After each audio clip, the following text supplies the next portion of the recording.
According to my mom, the way the story of SkeleSon's introduction to the family goes is quite mundane. My mom loves dressing up, decorating, and generally celebrating every holiday out there, while my dad is more of the holidays are just a day off work kind of guy. But when they got their first nicer apartment together around Halloween, he bought her the toy as a joke because it was incredibly silly looking. Since they were being patient about starting a family, they used to pick on each other by occasionally saying things like, "You forgot to feed SkeleSon again today, didn't you? I can see his ribs." Dumb parent jokes like that. I mean, I guess it's cute. Anyways, when I was born, no, thankfully they did not name me Skin Daughter.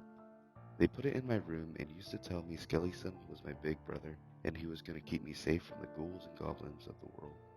We even had a bedtime song about it. Anyways, it doesn't matter. SkeleSon is mostly fabric and stuffing, with some rigid piece underneath for the bones. He has an orange and black wide brim hat with matching striped vest and pants.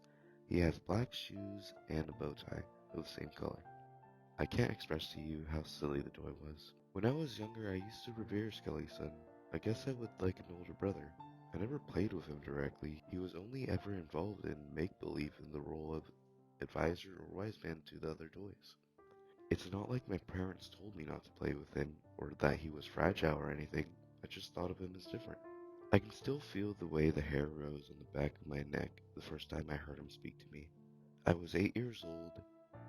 It was a late night and I was up later than I should have been. My parents had told me to be in bed by 9, but they fell asleep before me, so I stayed up to watch some more TV in my room. It took me a moment to realize the sound had come from my side and not my speaker in front of me. "Go wake up your parents or something bad will happen soon."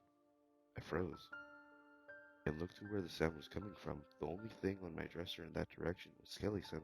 Of course, I didn't assume it was him right away. "Hello?" I said out loud, clutching my covers tightly. I let go long enough to turn the volume down on the TV and saw SkeleSon's mouth move this time. His voice was calm, deliberate, and forceful. "Go wake up your parents, or something bad will happen soon." Being 8, I ran to my parents' room crying.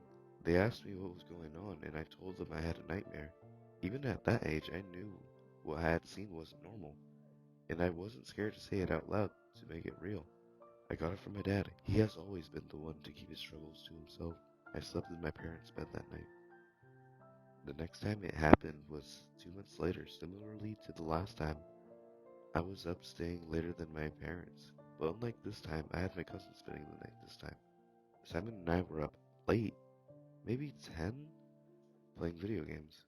After a long day at the beach, Simon went to the bathroom, and while he was gone, SkeleSon spoke to me again. "Go wake up your parents, or something bad will happen soon." This time I didn't freeze or cry. I knew Simon would be back in a minute.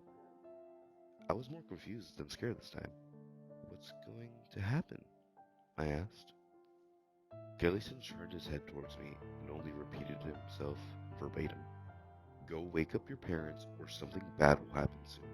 His head snapped back into place as I heard the door swing open, and Simon re-entered. "Who are you talking to?" Simon asked me. "Did you hear that?" I asked him in surprise if he heard SkeleSon talk. Maybe I wasn't going crazy after all. "I only heard you mumbling, but I didn't hear what you said. Were you yelling at the game?" He hadn't seemed to have heard anything specific after all. SkeleSon didn't move or speak for another 6 months. On my 9th birthday, me and all my friends were going to the amusement park. The day before, I was so excited, I thought I was going to be sick. I was reading all about the rides, attraction, and food at the park in bed when SkeleSon spoke again. "Go wake up your parents or something bad will happen now." He said the last words so sharply that it shook the windows. I sat up, half terrified and in disbelief.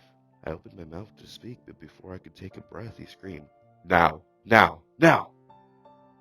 I burst through my mom and dad's door and screamed, "I need help!" before I blacked out. I woke up 38 days later in the hospital. They said the tumor was the size of a golf ball and growing. If they hadn't caught it when they did, it would have started putting pressure on my brain and I could have started having hallucinations or even permanent brain damage. If they hadn't caught it when they did, it could have started putting pressure on my brain, started having hallucinations, or even permanent brain damage. The operation was a success, and I've never had any serious complications aside from my foreign section of my scalp, where the hair won't grow. The doctors insisted on my blacking out was unrelated and a random panic attack.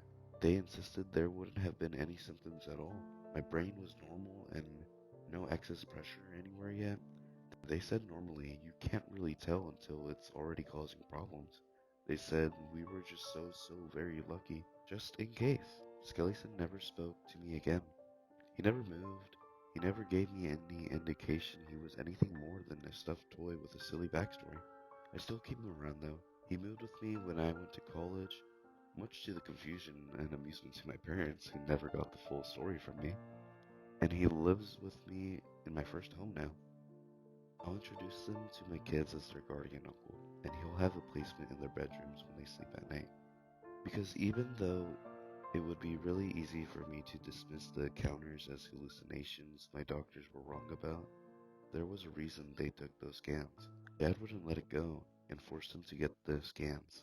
They argued with him to no end, but he wouldn't back down or explain why he was convinced they needed to be done. When my mom asked him afterwards, how? How could he have known? How could he have seen what the doctors couldn't when he was just some middle manager who had absolutely nothing in the way of medical knowledge? He swore her to secrecy. Mom and I drink wine together, though, and to this day has never mentioned it to her or anyone else again. He said, I know this might sound crazy, but as we were rushing out the door to the hospital, I heard someone shout, make sure they check her brain, from her bedroom.